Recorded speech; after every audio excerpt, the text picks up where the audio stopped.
So hey guys, welcome back to the channel. In today's tutorial I'll show you how to put story on TikTok. So let's get started.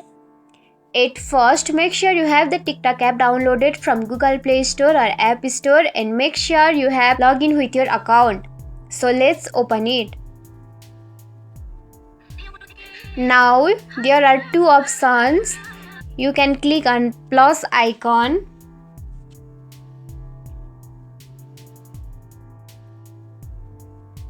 and simply you can click on your story button.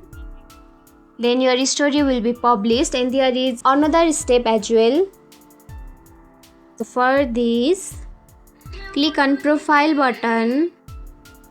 Here you can see the plus icon on the top of your profile. Click on it.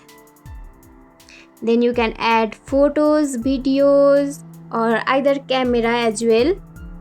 So here I have posted photos, and you can simply click on your story button. Then your story will be live on TikTok.